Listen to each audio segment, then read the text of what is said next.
তো ইতিমধ্যে এই ভিডিওটা ভাইরাল হয়েছে, আপনারা দেখছেন যে সৃজন সাহা নামে এক ব্যক্তি, একজন যুবক, তিনি কি করছেন, ছোট ভাইয়ের হাতে মোবাইল ধরিয়ে দিয়ে ভিডিও করতে বলে তিনি নদীতে নামলেন। কিছুক্ষণের মধ্যে সে নদীতে কি নিখোঁজ হয়ে গেলেন, হারিয়ে গেলেন এবং পরবর্তীতে তার লাশ খুঁজে পাওয়া গেল। তো এর কারণটা কি? এর কারণ হচ্ছে আপনার হাতের মোবাইল, আপনার আমার মোবাইল।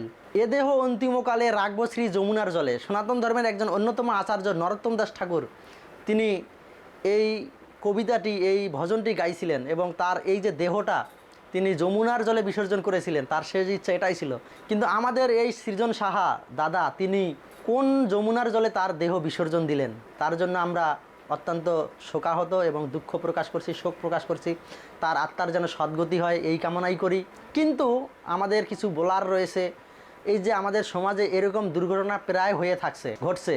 তো অনেকেই ঘুরতে গিয়ে পাহাড়ে, ঝর্ণায় বিভিন্নভাবে বিভিন্ন অঙ্গভঙ্গিতে সেলফি তুলতে গিয়ে অনেকেই দুর্ঘটনার শিকার হন, মৃত্যুমুখে পতিত হন। অনেকে আবার টিকটক করতে গিয়ে, ভিডিও ধারণ করতে গিয়ে ট্রেনের ধাক্কা খায়া মৃত্যুবরণ করেন। এই যে অনাকাঙ্ক্ষিত ঘটনাগুলো, এগুলো কী জন্য ঘটছে? এর কারণটা কি? এর কারণটা আপনারা নিশ্চয়ই জানেন যে আমাদের একটা সোশ্যাল মিডিয়া প্ল্যাটফর্ম হচ্ছে ফেসবুক।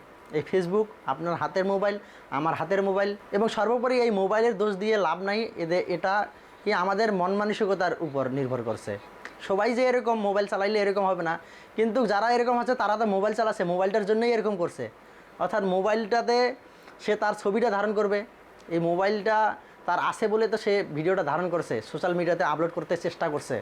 তো সবাই যে এরকম করবে তা নয়, কিন্তু এইটার মাধ্যমে মানুষ করছে। এই যে একটা ভাব আমাদের, আমি অমুক জায়গায় গেছি, আমি দেখাবো, একটা রিস্কের জায়গায় গিয়ে আমি একটা ছবি তুলবো, দেখাবো, ফেসবুকে আপলোড করব, আমার বন্ধুবান্ধব দেখবে, অনেকেই দেখবে, বাহবা দিবে।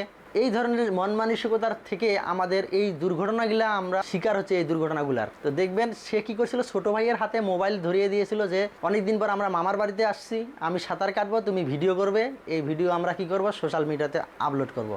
এরপর আরও অন্য অন্য দুর্ঘটনা দেখবেন আপনারা, অনেকে টিকটক করতে গিয়ে ভিডিও ধারণ করবে, ট্রেন আসছে এমন সময় ভিডিও ধারণ করবে। তো এভাবে কি করছে, ট্রেনের ধাক্কা খেয়ে কি করছে, মৃত্যুবরণ করছে। পাহাড়ে, ঝর্ণায় এবং নদীরেও অনেক ঘটনা রয়েছে, সেখানে তারা কি ভিডিও ধারণ করছে যে আমি সাঁতার কাটবো, আমি দাঁড়িয়ে থাকবো, স্রোত, এরকমভাবে কি তাদের জীবন শেষ করছে। এটার একমাত্র একটা ভাব হচ্ছে, কারণ হচ্ছে অহমিকা ভাব। আমাদের একটা অহংকার ভাব আছে হৃদয়ের মধ্যে, আমি সুন্দর দেখতে, আমার পারফরমেন্স সুন্দর, আমার অ্যাক্টিভিটি সুন্দর, এগুলো সোশ্যাল মিডিয়াতে আমি আপলোড করব, অন্যকে দেখাবো। এই যে একটা ভাব আমাদের হৃদয়ের মধ্যে, এটা প্রকাশ করতে গিয়ে আমরা এরকম সমস্যার সম্মুখীন হচ্ছি, মৃত্যুবরণ করছি। অকালে অনেক যুবক যুবতীর কি প্রাণ চলে যাচ্ছে, ঝরে যাচ্ছে। তো শুধু ভক্ত সজ্জন, শুধু দর্শকবৃন্দ, আপনারা অবশ্যই এই ভিডিওটি শেয়ার করবেন, যাতে সকলেই এই ছবি তোলা বিষয়, ভিডিও ধারণ করা বিষয় যাতে তারা সেন্সিটিভ হয়, তারা যাতে সতর্ক হন যে কোন পরিস্থিতিতে কোন বিপদ ঘটতে পারে। এই সমস্ত জ্ঞান যদি তারা আগের থেকে একটু থিঙ্ক করেন, চিন্তা করেন যে এই সময় এই দুর্ঘটনা ঘটতে পারে, তাহলে কি হয়তো কারো প্রাণ বেঁচে যেতে পারে। অনেকে সতর্ক থাকার ফলে তারা কি অনেক বিপদ থেকে তারা কি রক্ষা করতে পারেন। তো শুধু দর্শকবৃন্দ, সকলে ভালো থাকবেন, সুস্থ থাকবেন। হরে কৃষ্ণ।